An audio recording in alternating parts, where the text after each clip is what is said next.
bila anonymat na bɛ se k'a fɔ tigi bɛ bila walasa ka source protéger se ka kɛ kɔlɔlɔ kana s'a ma ko nin ko in bɛɛ daminɛna 2h du matin ko 2h du matin ko n'i y'a jateminɛ kɛ ko ni banbati minnu nana o waati ko ka muguci daminɛ muguci bɔlen bɛ ko muguci kun ɲɛsinnen bɛ logement min kɛ bɛ ka État ka maaw laloger an bɛ se k'a fɔ État maaw dagayɔrɔ ko tiriw kun ɲɛsinnen bɛ o ma ko o siratigɛ kɔnɔna na ko tiri ninnu bɔlen ko kisɛ kɔni ye muso dɔ ani a den sɔrɔ donc olu kɔni ma se ka bɔ o la ko o kisɛ olu sɔrɔlen o kɛra olu sata sababu ye ko n'i ye jateminɛ kɛ ko o ko ni gannen ko min ye polisilakaw ka mobili dɔ o kɔni o jɛnna wa yɔrɔ yɛrɛ ko n'i ye jateminɛ kɛ ko tiɲɛniba de kɛra walasa ka se ka minɛnw k'o sɔrɔ nka min ye min ye ko min ye fanga finitigilakaw ka fanfɛla ye mansin ma bɔnɛ a nin na nka an bɛ se k'a fɔ ko tiɲɛni de barika bɔnna minɛnw fanfɛ wa i bɛ se ka jateminɛ kɛ k'a fɔ minnu ye so fana ye i bɛ se ka a kisɛman ye o so ninnu kan wa a tigi ka fɔra ko olu yɛrɛ fɛ ko k'a fɔ kabini waati jan olu famana ni baarajugu ninnu ɲɔgɔnna ma an bɛ se k'a fɔ kabini waati min ko kɔrɔyanfan binna o n'i ye jateminɛ kɛ ko dire yanfan in o kun binna ansar mɔgɔw de bolo i n'a fɔ yadina ka mɔgɔ ko nka kabini Mali sɔrɔdasiw faralen Faransi ka finitigilakaw ka an b'a fɔ min ma opération Serval kabini olu kɔni nana ka dugu in bɔ bolo la ko olu famana ni ko ɲɔgɔn ma ko sabula ni jateminɛ kɛ wa lakanabaaw kun bɛ yen wa dugudenw fana kun kɛn bɛ ka olu yɛrɛ ka lakana sabati an b'a fɔ min ma autodéfense olu kun famana ni ɲɔgɔn ma ni kun ye olu ɲininka olu kun b'a fɔ ko ni jaabi ko in yɛrɛ kun banna olu fɛ pewu sabula o famana a ma ko ni o tɛmɛna ko ni ye jateminɛ kɛ ko kabini intervention ninnu kɛra olu kun bɛ min dɔn i bɛ jateminɛ kɛ k'a fɔ maa dɔw bagansiɔnw u bɛ bali k'o mɛn ani min ye bolimafɛnw k'o daraki mɔgɔw la i bɛ bali k'o mɛn ani waati dɔ bɛ se ka kɛ ko ni banbati ninnu o bɛ se k'u dɛn ka na don dugu kɔnɔna na k'u ka kɛli dɔw kɛ ka i ta mɛn k'a fɔ nin wale sugu ka ta ka dugu in sɛgɛrɛ ko o famana a mɛnni ma donc ko nin kɔni kɛra dabalibanko ye olu bolo nin waati in na ko nka n'i ye jateminɛ kɛ ko kabini nin ko in kɛra n'a fɔ ye cogo min ko kunun min ye mɛtiri don ye ko donc ko maa fila o kɔni de tora muso kelen ani a den nin ye fasiri ye min bɔra Nouvelle Horizon na sɔgɔmada in na fasiri sɛbɛnbaa ye Mamani Ture ye Kokura i n'a fɔ an y'a fɔ a ye cogo min Nouvelle Horizon kelen kɔnɔna na an bɛ continuer ye donc ni ye jateminɛ kɛ Mamani Ture ale bi ale ye nin fasiri kɛ fasiri min bɛ taa a y'a jira k'a fɔ min ye opération Barkhane ale ɲɛmaaba ale kɔni tun bɛ Mali kɔnɔ yan ale tɔgɔ ye ko Laurent Mélenchon ale ye général ye wa ale nana sabula dogolen tɛ maa si la k'a fɔ kabini premier ministre Choguel Kokala Mayiga kɔni ye bɔli kɛ Nations Unies tribunal na ko n'i ye jateminɛ kɛ ko Bamako ni Paris kɔni kɛra a kɛ bɛ dagaba wuli n'a fɔ Sonkala wulila da wulila Sonkala ma ye sabula Faransi kɔni kabini premier ministre ni kuma min fɔ a ma se ka ku olu fɛ olu ka ministère de l'armée min ye Florence Parly ale kɔni bɔra président fana bɔra ka siratigɛ kɔnɔ ko n'i ye jateminɛ kɛ Laurent Mélenchon ale nana ni Sadio Kamara olu ye ɲɔgɔn ye donc ko a bɔlen a y'a jira k'a fɔ ko olu kɔni bɛ ka na nin waati na k'olu bɛ ka na walasa ka se ka Mali sɔrɔdasiw ninnu sabula olu y'a fɔ ko bɛ taa taali tɛ wɛrɛ ye olu bɛ ka fɛɛrɛ kɛ walasa ka se ka Mali sɔrɔdasiw dɛmɛ olu ka se ka u ka lakana ka se ka o sabati u yɛrɛ ye ka jamanadenw bolofɛn k'o lakana ko n'i y'a jateminɛ Tisalit ko a bɛ kalo kelen bɔ ko contingent kuraw bɛ yen min ye faama ye ko donc ko o coordination faralen bɛ ɲɔgɔn kan o kɔrɔ ye ko o ni ONU olu bɛɛ faralen bɛ ɲɔgɔn kan min ye mission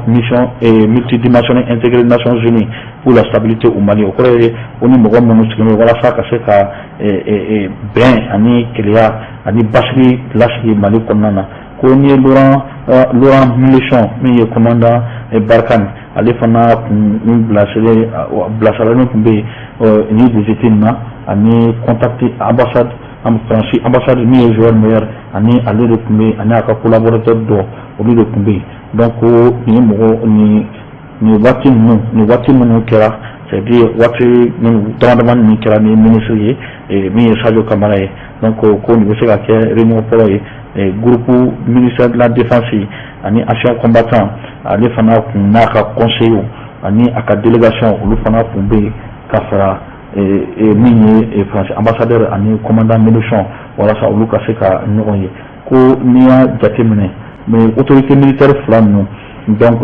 olu ka commandant Barkhane y'a jira ale bɔlen audience la ka fɔ vraiment ko ɲɔgɔn ye min kɛra a kɛra bonya kɔnɔ a kɛra karama kɔnɔ donc a y'a jira k'a fɔ n'ala sɔnna o bɛna na tuguni ka kuma nin sujet ninnu kan donc min kɛn bɛ ka bi c'est-à-dire ka gɛlɛya don Bamako ani Paris cɛ donc ko n'i ye jateminɛ kɛ ko o sujet nin ye fɛn wɛrɛ tɛ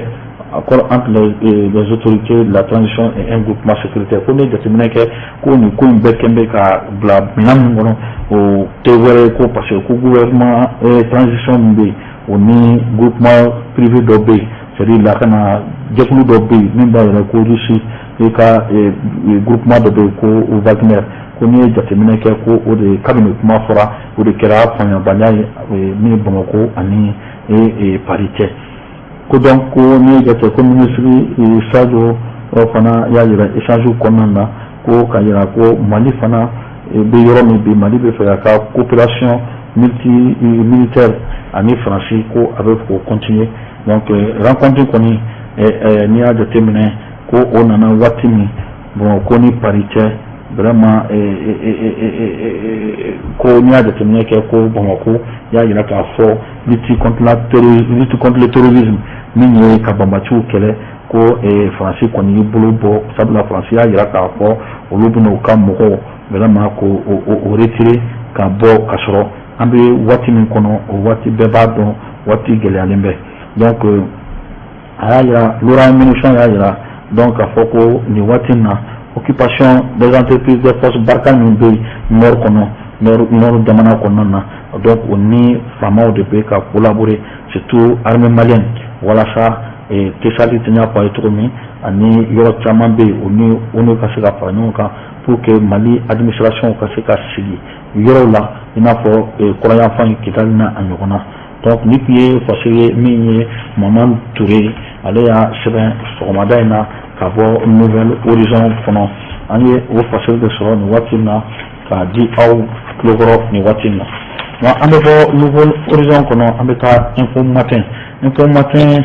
ko di nin waati in na sabula a donnen tɛ maa si la k'a fɔ camancɛ fanga in fana kɛn bɛ ka kɛ katabani ye sabula maa caman bɛ ka jira k'a fɔ parti politique maa caman de faralen bɛ ɲɔgɔn kan nin waati in na ka jira k'a fɔ min ye assise de fondation olu tɛ taa wa ko an ka taa karata la donc o siratigɛ kɔnɔ a jira k'a fɔ ko Umar Ibrahim ale kɛra ACRD o ɲɛma ye i n'a fɔ collectif wɛrɛ sigilen bɛ ka bɛɛ b'a dɔn ni APR ye ale y'o ɲɛma ye donc ale y'a jira k'a fɔ yanni a ka kuma ɲɛbilaw k'a fɔ ka décor planter a y'a jira k'a fɔ ko vraiment bɛɛ b'a dɔn ale bɛ APR de la nka u ye nin jɛkulu sigi a kɛrɛfɛla la an tun bɛ se ka Mohamed Ben Katra ye donc a y'a jira k'a fɔ nin waati in na Mali bɛ gɛlɛya kɔnɔ gɛlɛya caman sabula an bɛ ka waati min kɔnɔ an bɛ incertitude kɔnɔ c'est-à-dire Mali bɛ ka gɛlɛya minnu kɛ a furaw ka ca ko donc n'i ye jateminɛ ko donc malidenw bɛɛ kan ka i yɛrɛ sɔrɔ yɔrɔ kelen min na o ni Mali kunkɔrɔ sabula Mali bɛ gɛlɛya de kɔnɔ ko nka o bɛɛ la ko n'i y'a jateminɛ ni gɛlɛya min bɛɛ kɔnɔ ko Mali bɛ ka gɛlɛya min tɛmɛ ko i b'a sɔrɔ ko yelen fitinin min bɔlen bɛ walasa ka se ka Mali ka se ka tigilasigi di maaw ma ko o waati bɛ ko mɛ n'i y'a jateminɛ ko kabini ni transition sigira min ye Assimi ni Choguel Kokala Mayiga ye ko olu kɔni ye u ka volonté yira c'est-à-dire u ka ŋaniya yira walasa ko ka se ka ɲɛ cogo min ko donc ko waati de ye waati ye ko fanga minnu bɛ jamana kɔnɔ min ye politique fanga ye o min tɛ politique la o min t'a si yɛrɛ la jamanadenw bɛɛ de kan ka fara ɲɔgɔn kan Mali yɛrɛ walasa ka o dɛmɛ cogo min ko mais n'i y'a jateminɛ ko min laɲini min olu bila walasa o ka se ka nin jɛkulu sigi min ye ACRD ye ko Umar Ibrahim Touré ale y'a jira k'a fɔ ko olu kɔni ka jateminɛ walasa malikura min fɔra k'a bɛ sen kan ɲɔgɔn ye minnu bɛ sen kan walasa malikura yɛrɛ ka se ka segin sen kan olu de kosɔn olu kɔni y'a jira k'a fɔ bɛ nin jɛkulu sigi walasa k'u sen don walasa an bɛ ka jamana basigili ni jamana lafiya min ɲini o ka se ka sɔrɔ wa ko n'i y'a jateminɛ fana ni Ala sɔnna ko sigikafɔ minnu fana kɔni bɛ sen na walasa ka se ka taa kalataw la olu bɛna u sen don a la wa u bɛna u bolo don a la walasa a ka se ka ɲɛ cogo min ko n'i y'a jateminɛ ko ACRD ko n'i y'a jateminɛ ko jɛkulu min b'a kɔnɔ ko parti politique 5 ko mouvement politique 10 donc n'i y'a jateminɛ ko association min b'a la association 45 ko olu de b'a kɔnɔ ani organisation politique fana organisation politique ko n'i y'a jateminɛ syndicat kelen o b'o olu cɛ la donc ko n'i y'a jateminɛ ko bɛ ka boloɲɔgɔn di min ma fana o ye FISI Mali ye donc ani plateforme wɛrɛ minnu bɛ yen walasa u ka se ka u bolo di ɲɔgɔn ma ka o baara kɛ ko nka n'i ye nin bɛɛ jateminɛ ko nin bɛɛ ye mun ye ko ni ko a y'i to o la walasa ka se ka kuma Choguel Kogala Mayiga yɛrɛ ka bilan kan o kɔrɔ ye ko a ye baara min kɛ ka se k'a dɔn ko n'i ye ale ɲininka ko Choguel Kogala Mayiga nalen gouvernement ɲɛmaa na sisan ka na nin waati na n'i y'a ɲininka ko baaraw ale ka a hakilinata fɔ k'ale b'a fɔ baara bɛɛ ɲɛna ko sabula ko u bɛ k'u fasa fili u bɛ ka baara kɛ walasa ko ninnu ka se ka bouger c'est-à-dire ko ka se ka sigi o sen kan ko donc ko n'i ye olu ɲininka ko premier ministre ye min fɔ a ka tile 100 min ye primature kunna ko olu kɔni b'a f'i ye ko olu b'u yɛrɛ ye a kɔnɔ ko min ye président ACRD a y'a jira k'a fɔ nin bɛɛ la tension diplomatique min bɛ Bamako ni Paris cɛ surtout ko n'i y'a jateminɛ kabini premier ministre nin kuma min fɔ tribune des Nations Unies na et puis k'a jira k'a fɔ ko société privée militaire russe dɔ kan ka na ko kabini o fɔra ko ko n'i ye jateminɛ kɛ ko a ko gɛlɛya bɛ Bamako ni Paris cɛ ko mais olu kɔni bɛ premier ministre fo vraiment a ka nin discours in na wa a ka nin jija ani a ka nin jafariya la ko sabula a ye kuma min fɔ ko caman bɛ yen ko maa se ka nin kuma fɔ wa n'i ye jateminɛ kɛ ko kuma min fɔra ko ye jamanadenw olu kumakan ye ko donc ko premier ministre taara o de fɔ ko sabula n'i y'a ye ko a ye nin fɔ ko a digira o kɔrɔ ye ko tiɲɛ de don wa tiɲɛ de fɔlen bɛ an ka partenaire maa minnu bɛ ka na walasa k'an dɛmɛ tiɲɛ min fɔra ko o tiɲɛ de kɛn bɛ k'olu degun wa ko olu kɔni bɛ yɔrɔ min bɛ yen ko olu b'u ka dɛmɛ lase premier ministre ma donc walasa baara minnu bɛ yen gɛlɛya minnu bɛ yen surtout nin waati na o ni Faransi cɛ walasa u ka se ka fɛɛrɛ kɛ ka se k'u yɛrɛ bɔ a kɔnɔ wa a b'a yira fana k'a fɔ ko kuma min fɔra ko déclaration min kɛra ko o de kɛn bɛ k'a digi Faransi la donc ko n'i ye jateminɛ kɛ o de kosɔn ko autorité française kɛn bɛ ka bagabagali ni kuma caman ta nin waati na ka essayer k'an ka min ye jamanaw marabaaw k'olu papa n'u ye donc nin tun ye fasigi ye an ye min bɔ hali bi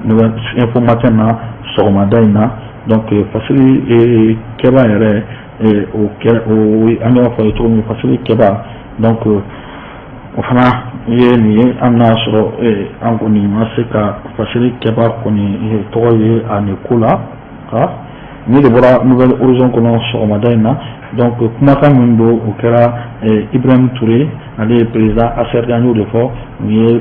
jɛkulu kura ye min fana sɛgɛnna donc fasigi kɛba yɛrɛ an y'o de fɔ o ye Bertin Dako ye informateur na donc a bonya b'a la n'an bɔra informateur na an bɛ taa le challenger la challenger ko di n'i ye jateminɛ kɛ an b'o de la hali bi sabula Bamako ni Faransi cɛ an bɛ k'a fɔ bi bi na a kɛn bɛ dagaba wuli ye o de kosɔn n'i ye jateminɛ kɛ a jira la k'a fɔ min ye mardi don octobre kalo tile 5 ye san 2001 ko min ye CM Abdoulaye Diop ye ale min ye ministre min ɲɛsinnen bɛ Mali ani jamana wɛrɛ kɔɲɔ bɔlen ma ale kɔni ye ambassadeur de France ale min bɛ Mali la yan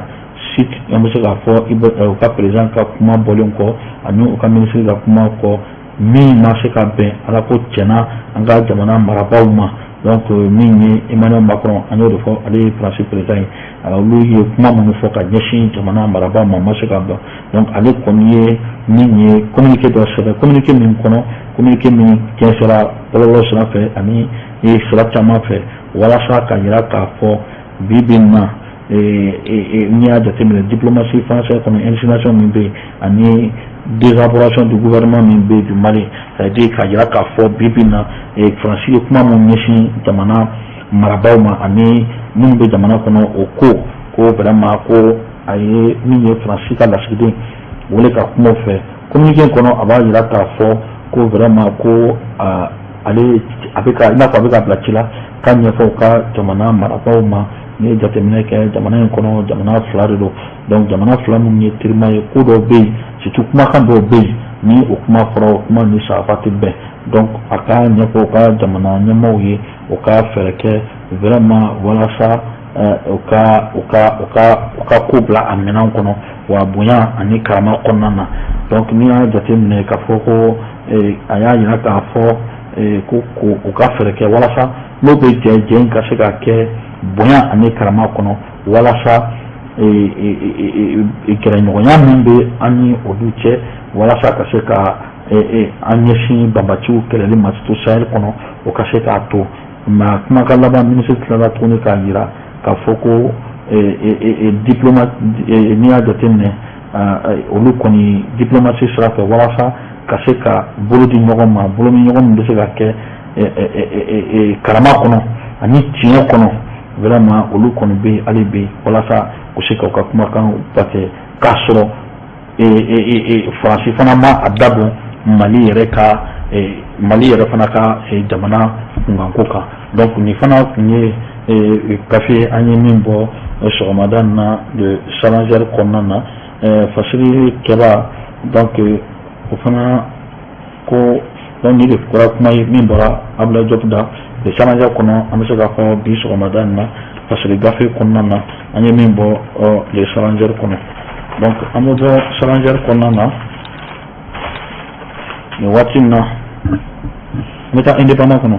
Indépendant ye min fɔ teliya la, indépendant fana ta ye min ye o ye Emmanuel Macron ye min fɔ ale y'a jira k'a fɔ bi bi in na ko n'i ye jateminɛ kɛ ko premier ministre min ye min fɔ o ma bɛn ni sahaba ye ko ni Faransi tun ma na Sahel kɔnɔna na ko bi gouvernement tun tɛ sɔrɔ Bamako. Ale yɛrɛ ka kuma na ko sabula 2013 ko Mali faamaw de ye wele bila ka ɲɛsin Faransi ni jamana ma walasa k'o dɛmɛ o kɛlɛ kɔnɔ wa olu nana o b'o minɛn kɔnɔ ko donc ni olu kuma na o don surtout a ka fɔ la ko bi ko Mali i bɛna sɔrɔ gouvernement tun tɛ yen sabula i tun bɛna sɔrɔ nin waati in na min ye Bamako ye ko o kun minɛna min ye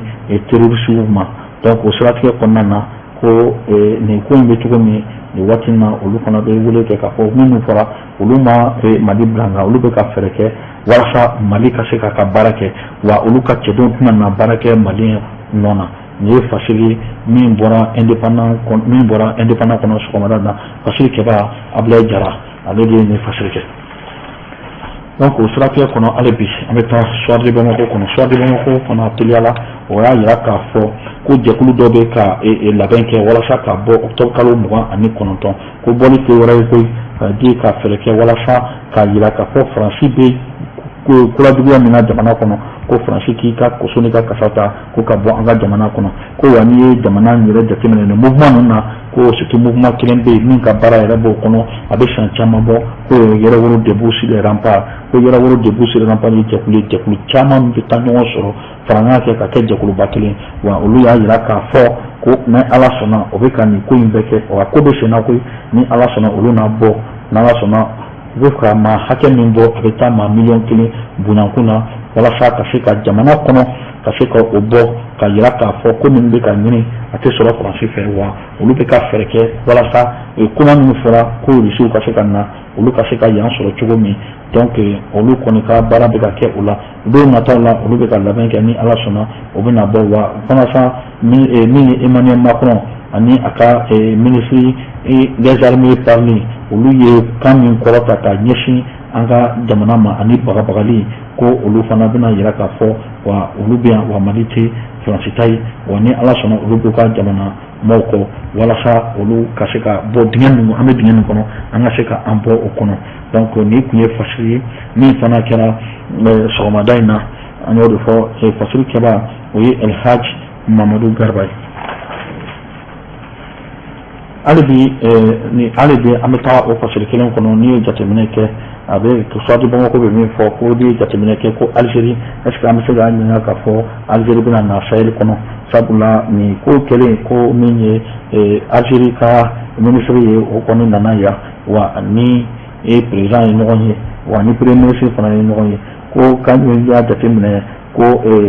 Barkan transformera wati ni ka fo ko bina ta ka fo Kidal ani Tisalit ko Algérie koni bi ko o koni o jagale no bi ko ka position lage sabula no lutara Mali ni Algérie be de be link kelenga sabula ni Mauritanie bala ni jatemina ke bina soro Mali Algérie fana ka frontière de ka bon alna soro Algérie ka sara so ba kunya yira ka fo Algérie ka fintigla ka o tse ka bo wala sa ka se ka ta keleke jamana wɛrɛw kan donc o siratigɛ kɔnɔ ko ni yɛlɛmani min donna o ka gafe kan min bɛ se k'u yamara sisan k'u ka cɛdenw ka se ka bɔ ka taa kɛlɛ kɛ yɔrɔ wɛrɛ ni Faransi ni bɔra ni cɛncɛnkura ni yɔrɔ la se k'o tɛ ni Kidal donc a yamaralen Algérie fɛ walasa ka se k'u ka position lajɛ walasa o ka se ka dɛmɛ don cogo min o ni Mali ka se k'u bolo di ɲɔgɔn ma min ye cɛncɛn sanfɛla in na an ka se ka fɛɛrɛ kɛ min ye ka se ka lakana sabati ko n'i ye jateminɛ ko san 2010 ko regroupement dɔ tun bɛ yen min ye Mali Mauritanie Algérie olu tun bɛ ka an bɛ se k'a fɔ ko UFL unité de fusion de liaison de coalition ko n'i y'a jateminɛ ko o ye service de renseignement ye ko jamana 7 tun b'o kɔnɔ Algérie Mali Mauritanie Niger Libye Burkina Faso ani Tchad ko n'i y'a jateminɛ ko Nigeria fana nana fara kan fin 2011 ko donc ko ye o bila Sénat Alger octobre san 2010 ko donc n'i ye nin bɛɛ lajɛ donc implication min nana dɔ la o ye gestion Sahel hali n'a y'a sɔrɔ Algérie y'a jira o waati k'a fɔ ko dɔ kun sigira sen kan a kun ma se tuguni ko Faransi kun kan na nin ko in sigi a kɔnɔ walasa ko ka ko dɔ donc min kun sigira ko o kun ko o dɔrɔn sigi a sen kan ko donc n'i ye nin bɛɛ ta k'a lajɛ k'a fɔ bi ko Faransi kɔni bɛna bɔ ka taa Bansalo la ko donc n'i ye jateminɛ kɛ nin waati min na k'a fɔ ko Algérie kɔni an bɛ se ka sigi k'a fɔ ko olu fana bɛn'o sen don ko in na walasa an bɛ ka lakana min ɲini cɛncɛnfuga in sanfɛ o ka se k'a sɔrɔ ko n'i y'a jateminɛ Mali ni Algérie kɔni bi kɔni olu kɔni barajuru sigilen bɛ ɲɔgɔn na walasa u ka se ka baara kɛ walasa gɛlɛya minnu bɛ yen an ka se ka fɛɛrɛ sɔrɔ a la ko wa n'i ye a jateminɛ ko Ramatan Lamara ani premier ministre ye ɲɔgɔn ye waati min ani ministre algérien des affaires étrangères ale kɔni y'a jira k'a fɔ sisan kɔni finalement olu bɛna o bolo don ni dossier in kɔnɔna na sabula Mali kɛn bɛ ka Mali bɛ gɛlɛya min kɔnɔ Mali ni Algérie waati tɛmɛnen Mali fana tun ye Algérie dɛmɛ a ka gɛlɛya kɔnɔ donc waati in kɔnɔna na olu kɔni bɛ Mali fo sabula o ye courage min sɔrɔ ka se ka ko ta o tɛgɛ ma cogo min donc nin fana tun ye fasili ye an ye min bɔ le soir de Bamako kɔnɔ sɔgɔmada in na an bɛ taa le soir kɔnɔ le soir fana ka fasili ye min ye sɔgɔmada in na ok le soir ka fasili ye min ye sɔgɔmada in na o ye bɛɛ b'a dɔn k'a fɔ journée mondiale du coton an bɛ k'a fɔ kɔɔri ko la donc a yirala k'a fɔ que ministre ni a ka ministre caman bɛ yen min ye ministre min ɲɛsinnen bɛ ministre min ɲɛsinnen bɛ sɛnɛ ani baganmaraw ni ka kɔɲɔ ma ani o taara wa ani ministre min fana ɲɛsinnen bɛ jagokun ani sɔrɔ ma ani o taara ani ministre min yɛrɛ fana bɛ ministère de la santé délégué auprès du ministère de la santé min ɲɛsinnen bɛ réfugiés ni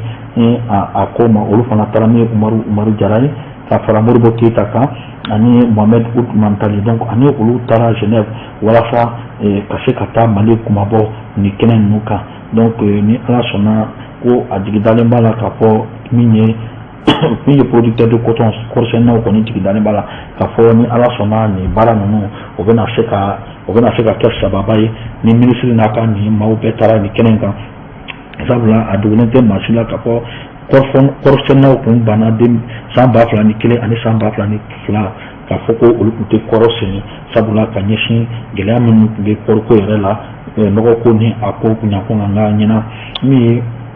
kɔɔri sɛnɛna ye olu kɔni y'a yira k'a fɔ ni ala sɔnna ɲina kɔɔri tɛ kɛ foyi ye n'ala sɔnna kɔɔri kɔni bɛna sɛnɛ wa n'i ye jateminɛ kɛ kɔɔri mali kɔni bɛna ka jɔyɔrɔ fɔlɔ ta kɔɔri sɛnɛli ko la donc ni tun ye gafe min fana sɛbɛnna Cheikh Muhamadu Tarawele ma ka bɔ essor kɔnɔ o sɔgɔmada in na donc ni tun ye bi sɔgɔmada gafew ye an sera ka minnu fara ɲɔgɔn kan teliya la walasa ka lase aw ma ni ala sɔnna ni ala m'an ka jɔnjuru yira na ni ala sɔnna sini an bɛ ɲɔgɔn sɔrɔ nin kɛnɛ kelen kan walasa ka se ka fasiriw ka lase aw ma ladiriya kɔnɔ nka ale bi an bɛ an ka technicien warabaw fo min ye sɛgɛnbali ɲinabali an y'o de fɔ Augustin o yo sɔgɔma wula fɛ ale de bɛ yen walasa ka se ka ni jaw ani ni kumakan ninnu lase aw ma kɛrɛfɛ an ka kulubalikɛni bɛ yen min ye Lamini ye ale fana bɛ kumakanw sigi ɲɔgɔn kan surtout plateau yɛrɛ kan walasa ka se ka jaw ka se ka ko sanumaw sigi ka d'aw ma o Vincent ka taa fiɲɛ suru fɛ an b'a fɔ Abubakar Tarawele Katiga ka demandi ale bolo bɛ nɛgɛjuru kan an b'a fɔ aw kan bɛn sini